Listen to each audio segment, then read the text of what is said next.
All right, guys, and girls, your boy Old 05 Dynasty. I'm back. Got another video here.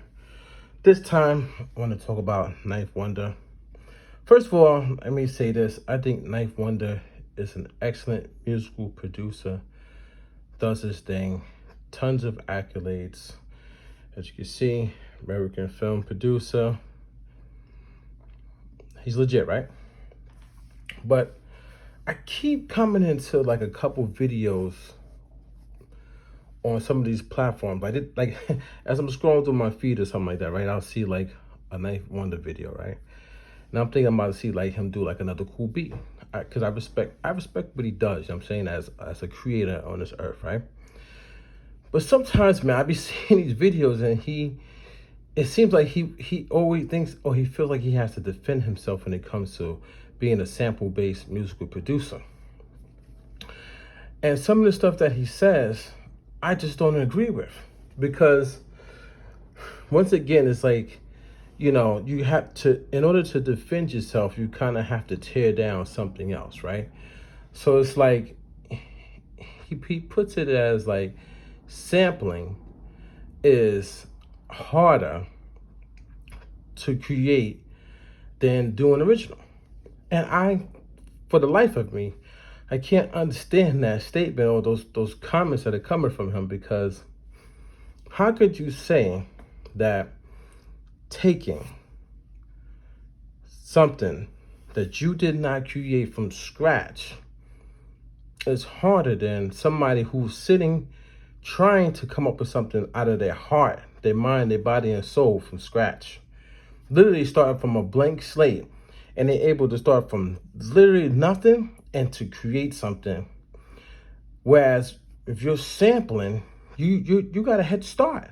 Somebody already did most of the work for you. I sampled. I started out making beats by sampling, because the person who taught me how to make beats showed me by sampling. Oh, take this, download this, chop it as many times, blah, blah, blah, make it fit. That's it. Then I was like, I don't want to sample, I want to create original. So I started trying to figure out how to create original, which took some time. It was hard, like, especially if you don't go to musical school, if you're not if you're not like just talented in like playing like instruments and things of that nature, or if you're not talented in being like an audio engineer or recording engineer, anything of that nature, if you don't know any of this stuff, it's hard. So when he says, like, to take a sample to make it your own, like your own style, people know your own style and things of that nature, is harder than being original, I don't agree at all, man. And I'll tell you why. Because when you take something that somebody already created, which is a sound recording, a sound like a composition, so it's already completed, right? That means that those people went through the steps to get it to that point. They started with original creativity. So they how could you say that you taking somebody else's original organic creativity? They had to work hard to get to that point in order for you to even sample it. How could you say that your job is harder than somebody who's creating original? If people wasn't even creating original, you wouldn't even have that. So what does it take to be original? First, you got to get an artist. They had to learn how to even sing, or harmonize, or even rhyme, whatever you're sampling from. They have to from childhood or whatever. They have to learn how to use their vocals. They have to learn how to sing. That's first off, right? The next thing is, back in those days, most stuff that he's sampling, there was real drummers. They had to learn how to drum. It's their craft. They had to learn how to drum. A real bass guitar, people playing real basses in those studios back in the days. A lot of stuff was done original. So you got a bass guitar, you got a cello, somebody playing the cello, you got somebody playing the guitar, somebody on the keys, somebody on the piano. These are all professionals coming in to work together to make these records, especially these old school records that they're sampling. Then they got to record it. So now you got these engineers back in the days who were the pioneers of this stuff. The pioneers, man. They going through trial and error, mixing consoles after mixing consoles and messing up on recording on tape and on there's a lot of different errors, but then those errors turn out to be key factors in the game later on, like, oh, actually you should do it this way and stuff like that. Then you know what I'm saying? Then they finally recorded onto a tape, get it on record, whatever, but all those people went to the blood, sweat, and tears to make those records, man. So then once they get the composition down, they put it out there for sale, and you hear the tune and you like it, you think you could do something with it, so then you sample it. But you ain't put that thing together from scratch. So how could you say people who put stuff together from scratch is not better or not as hard as what you do with sampling? When he said, like, oh, but people, if you don't know how to play the keys, then you ain't legit, basically. Like, if you just go, if you go like, what? How do you know?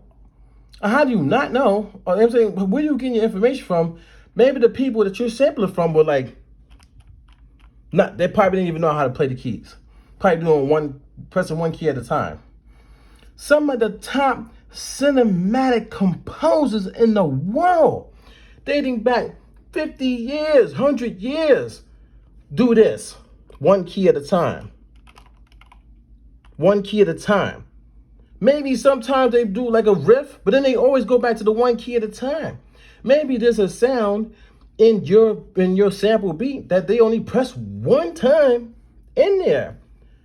You know what I'm saying? It's probably just a horn that comes in one time.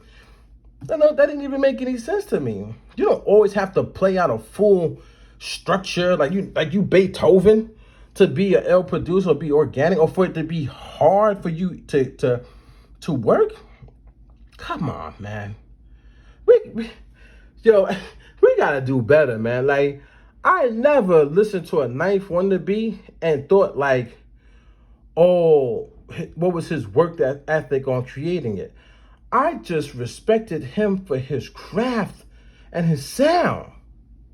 So why can't he respect other producers, especially someone like me who creates from original? I don't sample. I don't like to sample. I think sampling is easy because I've done it. It's not hard to just take an audio file, download it, strip it off of a record, strip it off of a CD, whatever medium you want to take it from, put it into your MPC. I don't have mine in front of me. Chop, you could do one chop, two chops, you could do micro chops, you could do a billion chops, and then you sit there and you figure out how to get it to sound so dope. But it don't take that long because all the mixing is done for you. All the mastering is done for you. All of it's done. It's a composition. It's a 2-track audio file. It's done. It's a stereo file already.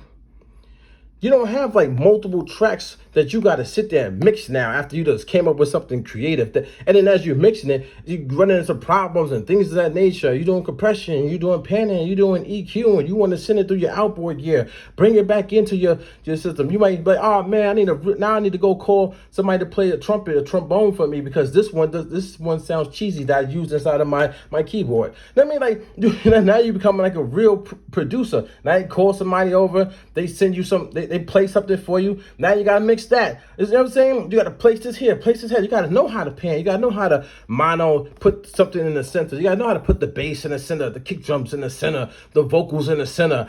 You know what I'm saying? Pan things out left and right to get everything to sit properly. EQ and the parallel compression, all this crazy stuff that you gotta do when you do it from scratch.